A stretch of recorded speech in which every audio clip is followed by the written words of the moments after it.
उस स्टोरी का माध्यम या पर्पस जरूर ये नहीं है कि उस इंसान ने कहां से कहां तक क्या क्या किया। उसका पर्पस ये है कि अगर 1% स्टूडेंट यहाँ से निकलते वक्त अगर उस स्टोरी का एक भी पार्ट अगर साथ में लेके जाता है और एक वैसा व्यक्ति तैयार होता है तो बहुत से लोगों का भला हो सकता है। ऐसी स्टोरी ऐसी है कि मैं जो हूँ एक बहुत छोटे गांव से हूँ।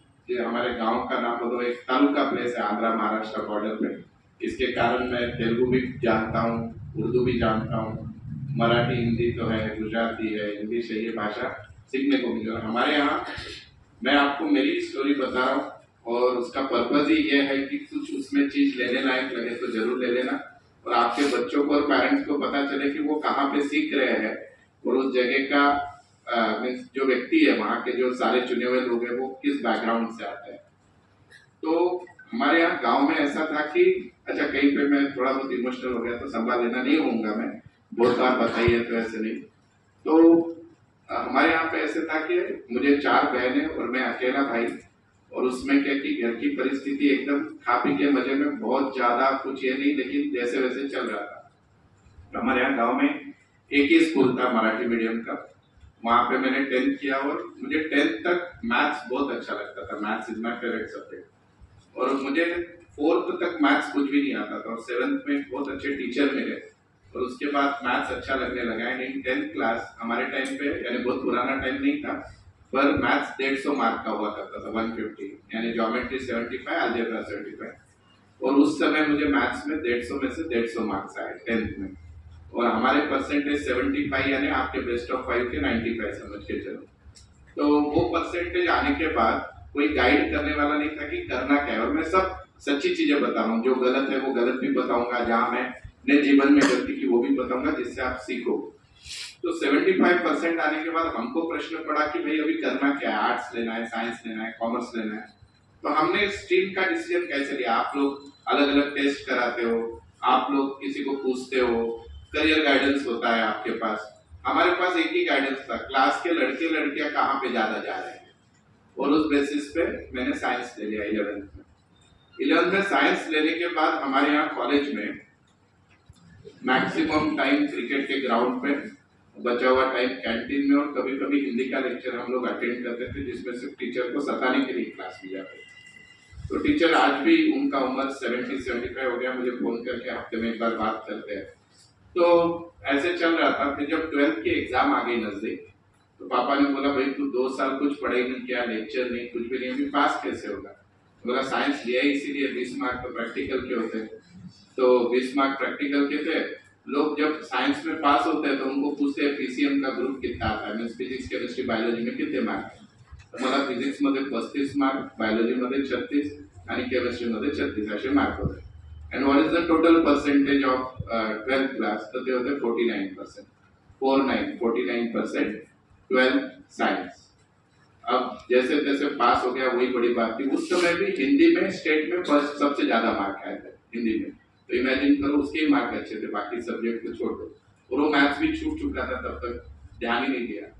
तो अब उसके बाद जो मेरे साथ के जो दोस्त थे मेरे, जो बहुत होशियार थे, मेरे मैक्सिमम बैचमेंट अभी डॉक्टर, इंजीनियर, कोई आईएएस ऑफिसर वगैरह सब हो गए।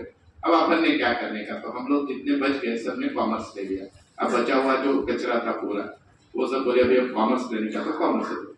कॉमर्स की हमारे यहाँ कंडीशन ऐसी थी गाँव में, टोटल 3 प्रोफेसर, 11 से लेके एमकॉम तक एक साथ क्लास होता था झाड़ के नीचे बैठ के, एक ही टीचर सबको एट ए टाइम सिखाने का।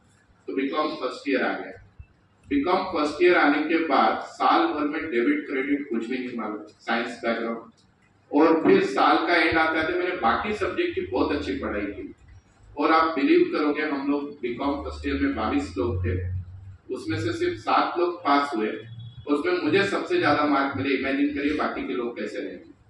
तो उस लेवल में बीकॉम की फर्स्ट ईयर की पढ़ाई हुई। तो फिर तब मुझे पता चला यार कॉमर्स तो बहुत मजेदार चीज है, अपन ने बेसिक से सीखना चाहिए। तो फिर मुझे बहुत अच्छे गुरु मिले, मैं आज भी इजरकर सर बोल के है, मैं उनको बहुत मानता हूँ। तो उन्होंने मुझे क्या किया कि 11 से लेके सारा अकाउंट सिखाना स्टार्ट किया। Second year BCom 68%, third year BCom 98% और गांव में रहकर बिना किसी क्लास में यूनिवर्सिटी में first. That was my third year BCom. सही कहानी अब शुरुआत होती है उसके बाद। तो अभी बीकॉम में अच्छे मार्क्स आ गए, घर में लगने लगा कि अपना बच्चा तो बहुत होनहार है, सीए बनेगा। तो पापा ने बोला तो कुछ भी कर, इस गांव में मत रहे, क्योंकि दोस्त इतने अच्छे थे, दुश्मनों की जरूरत ही नहीं थी मुझे। मुझे मित्र आपण म्हणतो ना, गुण जमले की लग्न होतं, दुर्गुण जमलं की मैत्री। So that type of friends I had. मग फिर अभी बोला कि करना क्या है, तो बोला पापा अपने को है ना सीए करना है, तो एमबीए करना है। बोला सीए नहीं करना है, सीए के नाम से ही डर लगता है। बोला ठीक है। तो एमबीए करने के लिए सीईटी एग्जाम बिना प्रिपरेशन के देने गया। आज यूजुअल मार्क्स पता चल गया कि अपनी लेवल ही नहीं। तो उस दिन रात में मुझे एक दोस्त मिला वहां पे, पुणे से वो नांदेड़ आया था। वहां पे वो बोला कि अरे तू भी क्या करने वाला? बोला यार अभी देखता हूँ एमकॉम करके सीए के पास काम वाम सीखता हूँ। तो बोला कितना खर्चा होगा? मैं बोला 1500 रुपये होगा, उतना ही वो सीए दे देगा तो मेरा हो जाएगा, घर से तो कोई अपेक्षा नहीं है। तो बोला तो उतने खर्चे में पुणे में आ जा, मेरे रूम पे आके रह जा और बाकी खर्चा मैं देख लूंगा। मैं बहुत खुश हो गया, चलो पुणे जाते हैं। मैं उसके भरोसे आ गया पुणे, कॉलेज की फीस लेकर। जिस दिन मैं पुणे आया, डेक्कन के अपना जो बस स्टॉप है वहां पे उतरा और उसके रूम का एड्रेस दिया था, उसको लॉक था, वो था ही नहीं वहां पे। और 2 दिन मैंने, एक दिन तो उस दिन रात भर डेक्कन के बस स्टैंड पे ही निकाला और सेकंड डे फिर एक पुणे के रिलेटिव मेरे उनके घर गया। फिर अभी पुणे के रिलेटिव यानी पुणे के रिलेटिव, और फिर उस इसमें अब बोला करना क्या है, तो मेरी इच्छा थी कि अपन सीए करें। तो जब मैंने गाइडेंस लिया लोगों से कि बोले आपको पढ़ाई करनी पड़ेगी, क्लास को पैसा चाहिए, उसके साथ साथ रूम का रेंट सब कुछ मला यार ये तो अपन शायद ही कर पाएंगे। तो मैंने फिर एक ऑफिस में नौकरी ज्वाइन की, 1500 रुपये ऑफिस बॉय बोल के। तो अक्षरशः टेबल साफ करण्यापासून सगळ्या गोष्टी करायचं। और उस समय मैं 2002 की बात कर रहा हूँ। एसटीडी बूथ में क्या कि रात में काम करता था 9 से 12। वो लोग क्या कि मुझे 500 रुपया क्या कि वहां का देते थे, रात में एसटीडी बूथ में काम करता, टोटल 2000 रुपये मिलते थे। उसमें का 700 रुपया रूम का रेंट जाता था, 700 रुपया मेस का होता था और रोज का 20 रुपया खर्चा करना अलाउड था। एक साइकिल थी जिससे मैं पहले कॉलेज में सिम्बोसिस में था, सिम्बोसिस में एमकॉम डीटीएल कर रहा था, उसमें भी मेरा रैंक फर्स्ट आया। वाज फ्रॉम मराठी मीडियम और वहां पे जब इंग्लिश मीडियम में गया वहां पे भी फर्स्ट रैंक है यूनिवर्सिटी में। और उस समय साइकिल से पहले सिम्बोसिस, 7 से 10:30 कॉलेज, 10:30 से साइकिल से वहां पे शनिवार आने का, शनिवार में उस ऑफिस में नौकरी करने की, वो भी रिलेटिव ही थे मेरे। शाम में 5 बजे निकल के आने का, 6 बजे घर पे आके 2 घंटा पढ़े, रात में 8 से 12 एसटीडी पे नौकरी। तो ऐसे चल रहा था। फिर 2 साल हो गया, एमकॉम रैंकिंग में पास हो गया। तो किर्लोस्कर से मुझे ऑफर आई थी। जनरली जो एमकॉम में अच्छे मार्क्स से पास होते हैं तो उस समय पुणे यूनिवर्सिटी से 2-3 कंपनी से डायरेक्ट आपको अकाउंट्स में जॉब मिल जाता था, 15-20 हजार। यहाँ पे पेरेंट्स का रोल बहुत इंपॉर्टेंट हो जाता है। तो मुझे वो जॉब मिल गया था। जो आदमी 2-3 हजार कमा रहा था उसको डायरेक्टली 20 हजार की नौकरी मिल गई थी। तो पापा बोले कि तुझे नौकरी करना है क्या? तो मैं बोला अभी ये अच्छी दिख रही है 2000 से 20,000। पापा बोले नहीं रे, तू अच्छा पढ़ा सकता है। मैं जब क्लास 10th में था तो मेरे जो सर मुझे मैथ सिखाते थे वो बीमार पड़ गए थे। उस समय में 10th के बच्चों को सर मुझे पहले दिन सिखाते, फिर मैं बच्चों को जाके सिखाता था। तो अच्छा सिखा सकता है। तो 2003 में गंभीर क्लासेस थे सदाशिवपेट में, वहां पे मैंने पढ़ाना स्टार्ट किया और मुझे एक लेक्चर का 30 रुपया देते थे। हफ्ते में 2 लेक्चर, महीने के कुछ लगभग 360 रुपए वो देते थे। मैं बहुत पुरानी बात नहीं कर रहा हूँ, 2003। और वहां से फिर एक दिन ऐसे ही सिम्बोसिस कॉलेज से कॉल आया कि हमको लॉ के लिए फैकल्टी चाहिए, सेल्स टैक्स सिखाने के लिए और इंग्लिश में पढ़ाना है। मतलब भिड़ जाओ, होगा सो होगा। तो फिर मेरा my first lecture in my life it was delivered in Symbiosis in front of 300 student. From that day till today अभी तक 60,000 बच्चों को पढ़ाया, एक भी रिजेक्शन नहीं आया। और मैं हमेशा बोलता हूँ कि जिस दिन मुझे बच्चे रिजेक्ट कर देंगे मैं खुद पढ़ाना छोड़ डालूंगा।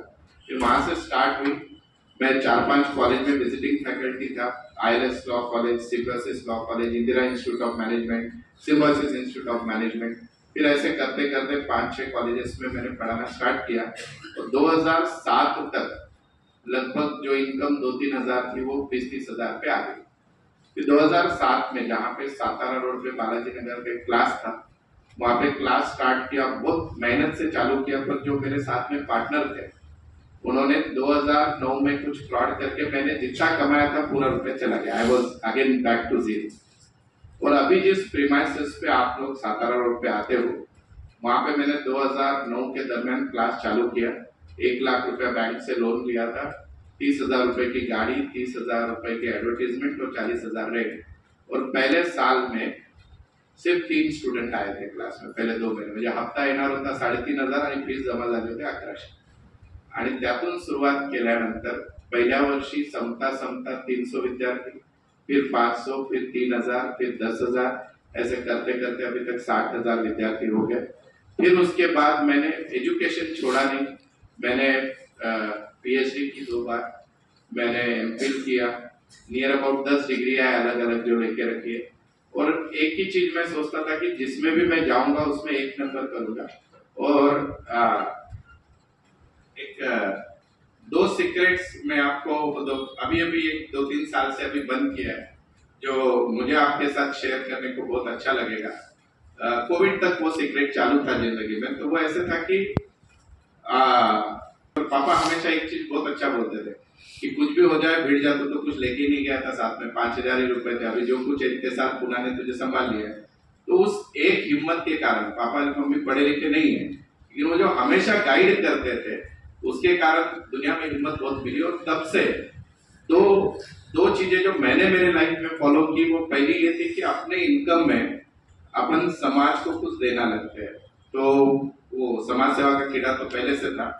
तो मेरे बीच में 2013-14 नहीं 15-16 में मैं नगर कुछ काम से गया था, तो वहां पे एक संस्था मिली जहाँ पे 17 बच्चे HIV पॉजिटिव है और अनाथ है। सगळ्या रेड लाइट एरिया के जो होते हैं उनके माँ बाप की डेथ हो चुकी है और बच्चे सारे HIV पॉजिटिव है और उनको मदद की जरूरत थी। तो बोला कि मैं अभी तो मदद कर दूंगा, लेकिन अगर कल को मेरा कुछ हो गया तो इन बच्चों का क्या होगा। और मुझे ये भी पता है कि उन बच्चों में से कोई भी बचने वाला नहीं है, तो उनकी एज अभी एड्स होने के बाद टीबी वगैरह हो जाता है।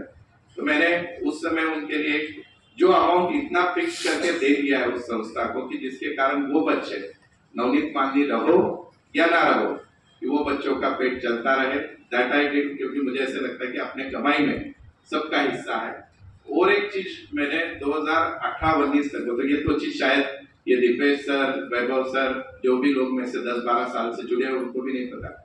मैं क्या करता था कि साल में एक बार, तो 2018 अभी आप मेरे जो स्टूडेंट है उनको पता है कि सर को गाड़ियों का बहुत शौक है। मैंने घर लेने से पहले गाड़ी ली।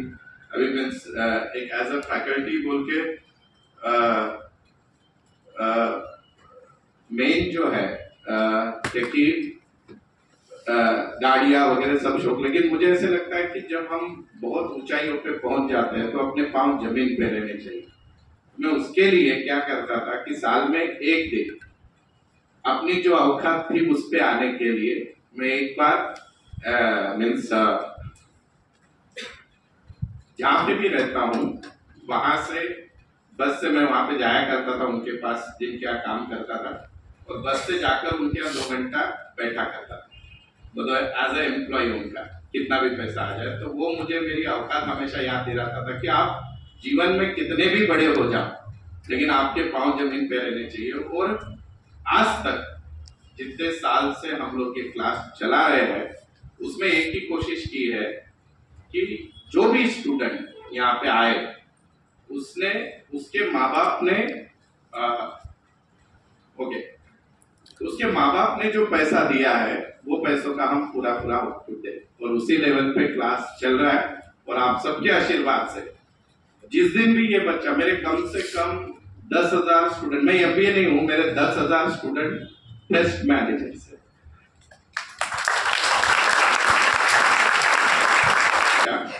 7 से 8,000 स्टूडेंट वकील, मैं सीए नहीं।